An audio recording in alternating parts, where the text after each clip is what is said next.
Hello dear students, welcome to the class. Welcome to the session of ICT virtual classroom. मेरा नाम है Rajesh Chamola, teacher physics ICT virtual classroom Dehradun से। And इस session में हम लोग बात करते हैं क्लास 12th की फिजिक्स के ऊपर, यानी कक्षा 12 की भौतिकी सब्जेक्ट के ऊपर।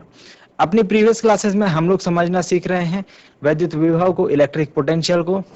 तो हम अपना डिस्कशन कंटिन्यू रखेंगे और वैद्युत विभव से संबंधित जो कॉन्सेप्ट्स हैं उनको कवर अप करते रहेंगे। आई होप कि आप सबके सब फिट, फाइन और हेल्थी होंगे और बिल्कुल रेडी होंगे क्लास के लिए। चलिए आज की क्लास को करते हैं स्टार्ट और चलते हैं स्मार्ट बोर्ड की स्क्रीन पर।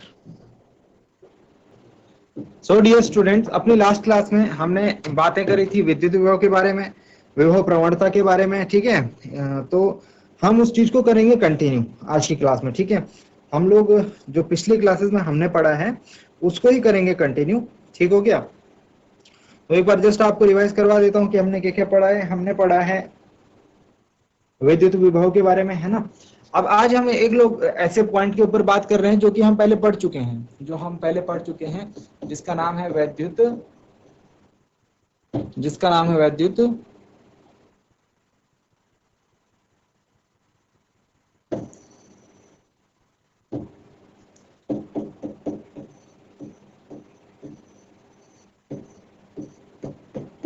वैद्युत द्विध्रुव।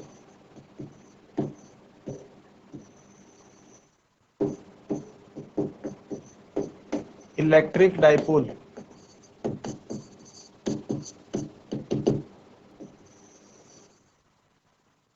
इलेक्ट्रिक डाइपोल की अगर बात करें तो इसको हम प्रीवियस क्लासेस में समझ चुके हैं। क्या होता है इलेक्ट्रिक डाइपोल, कैसा कॉन्फ़िगरेशन होता है, क्या उसमें हम फाइंड आउट करते हैं, क्या यह एक सदिश राशि है या नहीं।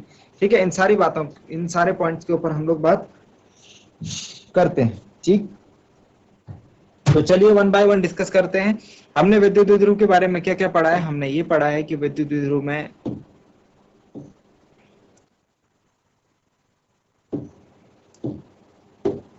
एक धनावेश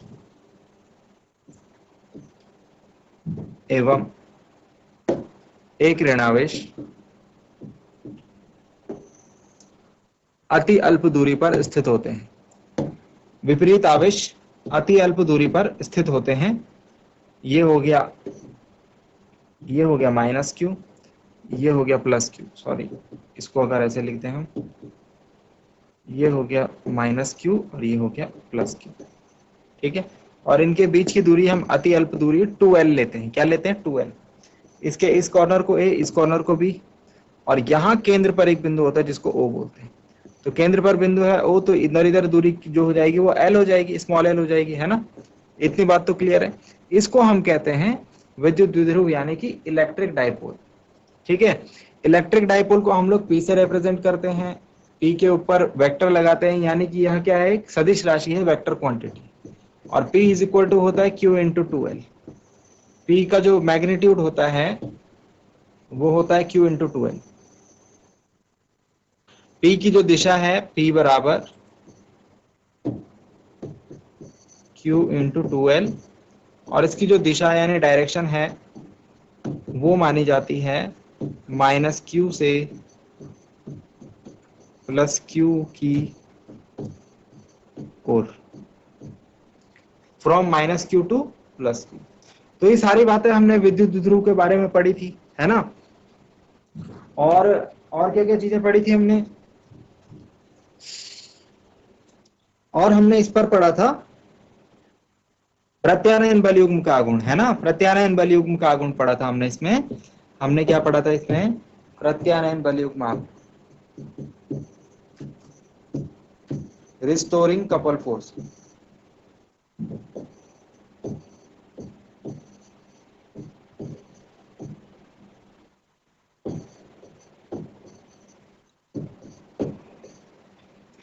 टॉ is equal to p E sine theta, जहां P का मतलब तो यही हो गया विद्युत द्विध्रुव, है ना। P का मतलब तो हो गया जो हमने ऊपर P मेंशन करा हुआ है, द्विध्रुव आघूर्ण। ठीक है, और E का मतलब हो गया एक समान विद्युत क्षेत्र, एक समान विद्युत क्षेत्र की यहां पर बात करेंगे हम। एक समान विद्युत क्षेत्र यानी कि यूनिफॉर्म इलेक्ट्रिक फील्ड।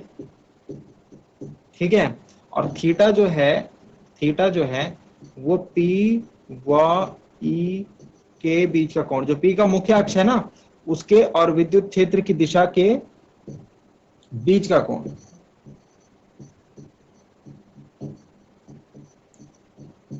ठीक है, तो ये हो गया tau is equal to pE sine theta.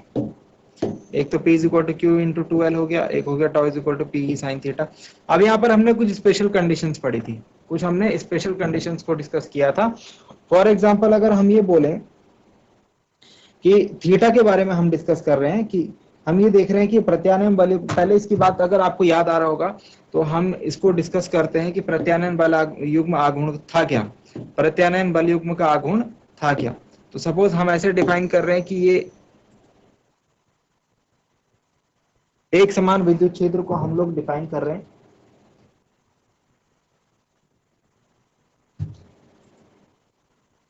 एक समान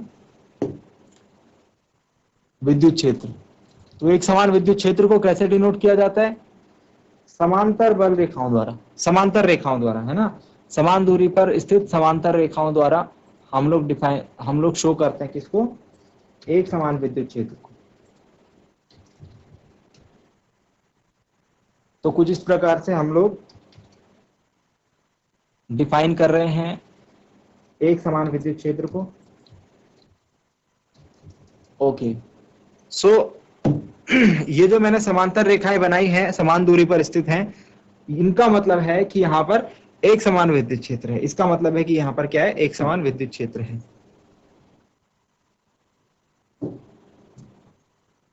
ठीक है, अब इसको ढंग से समझते हैं हम। चलिए, तो ये एक समान विद्युत क्षेत्र को रिप्रेजेंट कर रहा है, यूनिफॉर्म इलेक्ट्रिक फील्ड को। ठीक है, और यहां पर मैंने क्या करा, एक द्विध्रुव को रखा, एक द्विध्रुव को मैंने इस जगह पर रखा। तो द्विध्रुव को प्लेस करते हैं इसमें।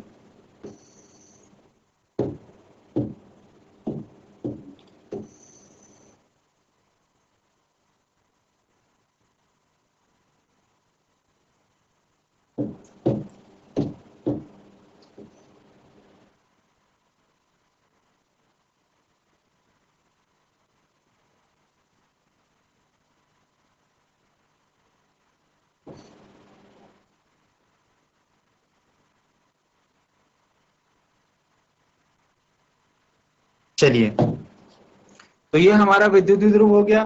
ठीक है, ये हो गया इसका एक सिरा और ये हो गया इसका दूसरा सिरा। ठीक है, एक तरफ है माइनस क्यू, एक तरफ है प्लस क्यू, इधर है माइनस क्यू, इधर है प्लस क्यू। इनके बीच की दूरी मैंने क्या बताई थी कितनी होती है, इनके बीच की दूरी होती है 2l, है ना। तो ये दूरी हो गई 2l। अब सपोज यहाँ बीच में कोई बिंदु है, इसके ठीक बीच में केंद्र में कोई बिंदु है जिसका नाम क्या था, O। तो यहां से यहां तक की दूरी हो जाएगी l और यहां से यहां तक की दूरी भी हो जाएगी l। ठीक है, इतनी बात समझ में आ रही है। तो हम ये बोलते हैं कि जो इसका विद्युत क्षेत्र की दिशा के साथ जो बनाया गया कोण है, मतलब ये वाला कोण, विद्युत क्षेत्र की दिशा कौन सी है, ये वाला।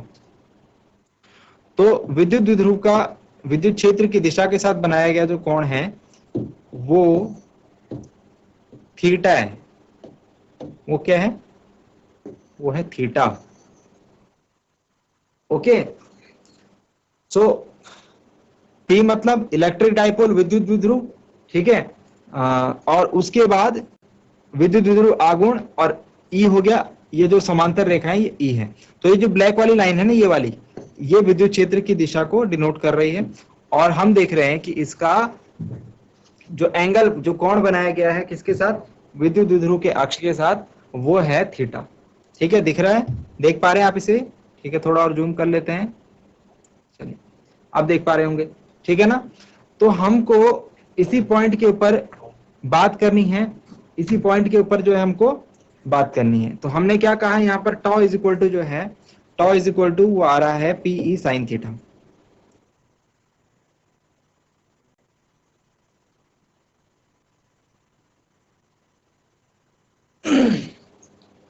रिस्टोरिंग कपल यानी प्रत्यारोपण बल आघूर्ण जो है, tau is equal to pE sine theta. अब हमारे पास यहाँ पर कुछ स्पेशल कंडीशन है, यानी कुछ विशेष स्थितियां हैं, कुछ विशेष स्थितियां।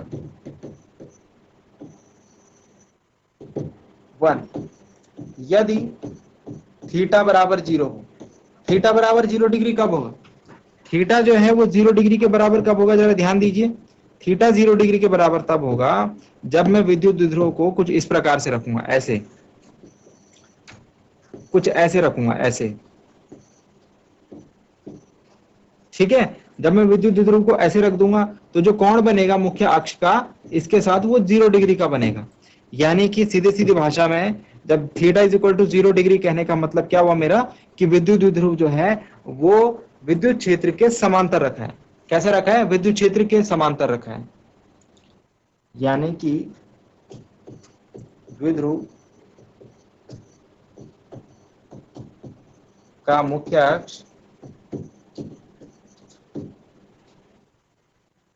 विद्युत क्षेत्र के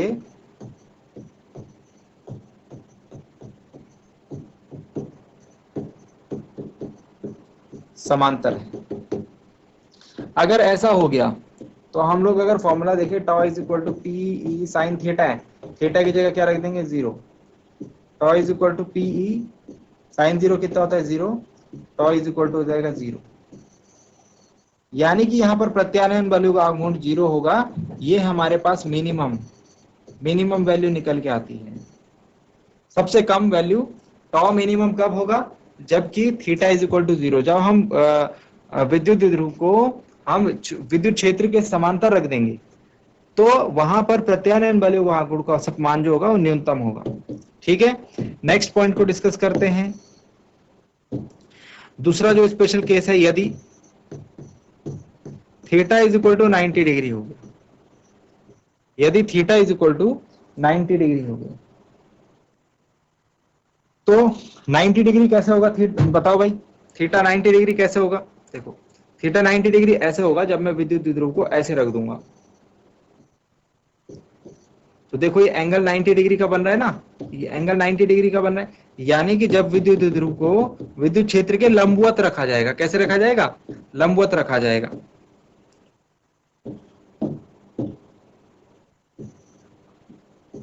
जब द्विध्रुव को विद्युत क्षेत्र ई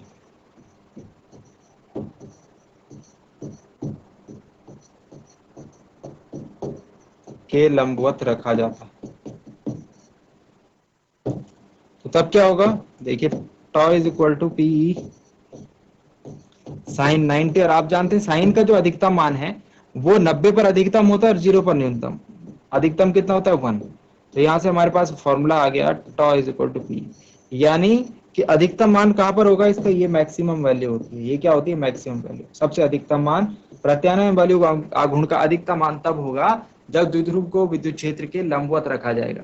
जब उसको विद्युत क्षेत्र के समांतर रखा जाएगा तो तब वो मिनिमम यानी कि न्यूनतम उसका मान होगा। आई बात समझ में? ठीक है, तो हमने क्या करा,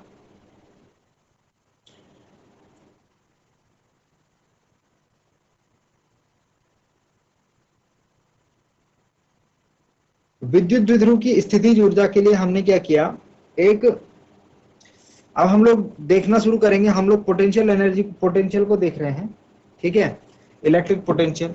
तो विद्युत द्विध्रुव की स्थितिज ऊर्जा को हम लोग समझते हैं। इसके बाद potential energy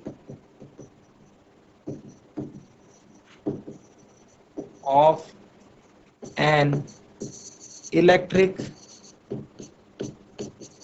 dipole, potential energy of an electric dipole, यानी कि विद्युत द्विध्रुव की स्थितिज ऊर्जा।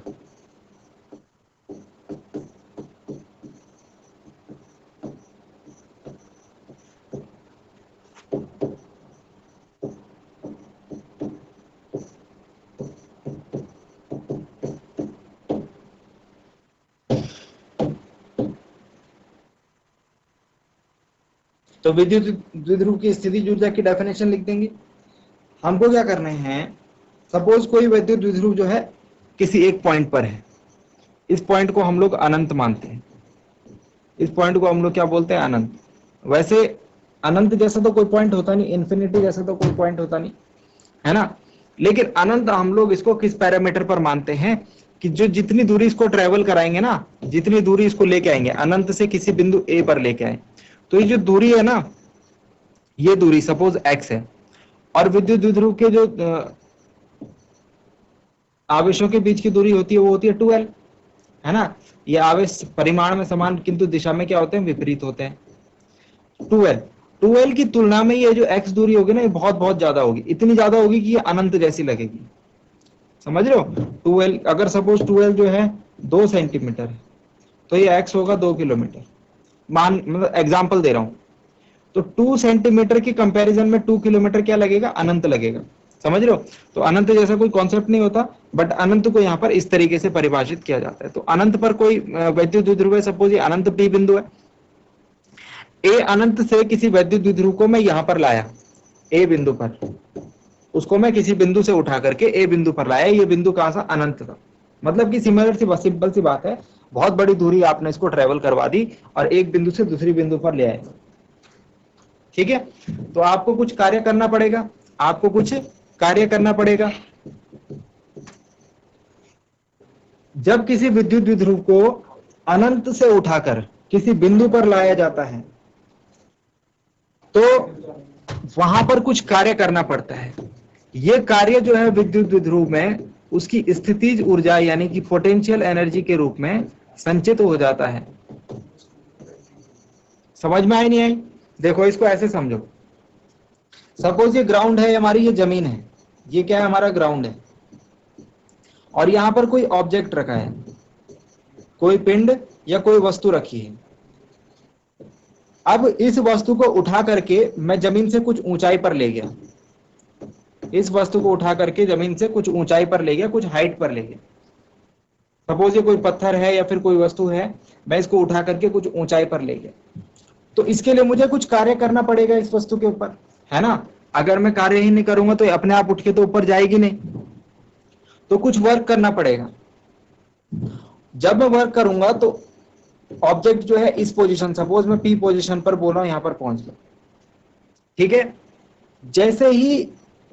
जैसे ही मैं ये जो किया गया कार्य है इस पॉइंट पर ले जाकर के ऑब्जेक्ट को छोड़ देता हूं, रिलीज कर देता हूं, तो ऑब्जेक्ट जो है एक गति करने लगता है, मोशन करने लगता है, जिसको हम कहते हैं ऑब्जेक्ट में काइनेटिक एनर्जी आ गई है, यानी गतिज ऊर्जा आ गई, और वो मुक्त रूप से पृथ्वी की तरफ गिरने लगता है।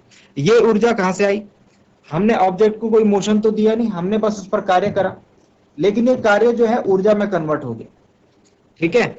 तो यहां से हमें एक बात समझ में आती है कि जब हम किसी वस्तु को अनंत से किसी एक बिंदु पर लाते हैं, किन्हीं दो बिंदुओं के बीच गति कराते, किसी दो बिंदुओं के बीच उसकी स्थिति में परिवर्तन करते हैं, उसकी पोजीशन चेंज करवा देते हैं, और ऑब्वियस सी बात है वहां पर हमको कुछ कार्य करना पड़ेगा, कुछ वर्क करना पड़ेगा। उस स्थिति में जो हमारा वर्क होगा वो वस्तु में स्थितिज ऊर्जा के रूप में रह जाएगा। समझ में आ गई बात। हम जब किसी वस्तु पर दो बिंदुओं के बीच ले जाने में कुछ कार्य करेंगे, तो वस्तु में जो हमारा कार्य होगा वो नहीं रहेगा, वस्तु में उसकी जगह पे स्थितिज ऊर्जा आ जाएगी, पोटेंशियल एनर्जी आ जाएगी, ठीक हो गया। तो इसी को ही हमको कहते हैं, इसी बात को हम कहते हैं, इसी पॉइंट को हम लोग डिस्कस करते हैं, potential energy of electric dipole, ठीक है। तो इस चीज को लिख सकते हैं, चलिए नोट डाउन कीजिए। किसी विद्युत द्विध्रुव को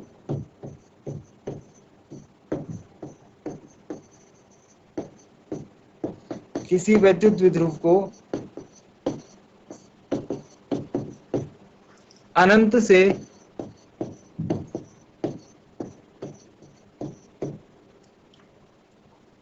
विद्युत क्षेत्र के भीतर लाने में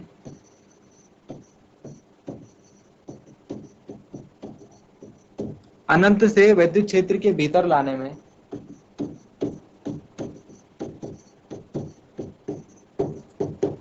किए गए कार्य को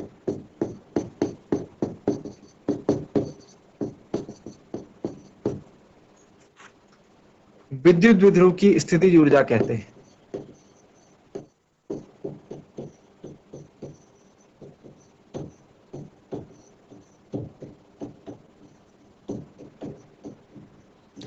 इनकी potential energy of an electric diode.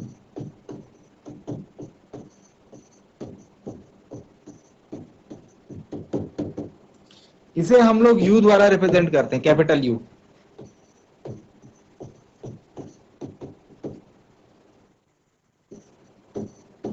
इसे U द्वारा प्रदर्शित करते हैं।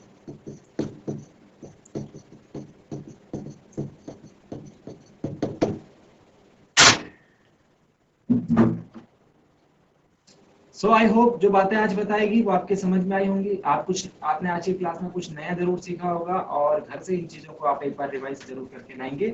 अगली क्लास में मिलते हैं एक नए और इंटरेस्टिंग टॉपिक के साथ। क्लास से जुड़ने के लिए आप सभी का बहुत बहुत धन्यवाद। Thank you very much and have a nice day.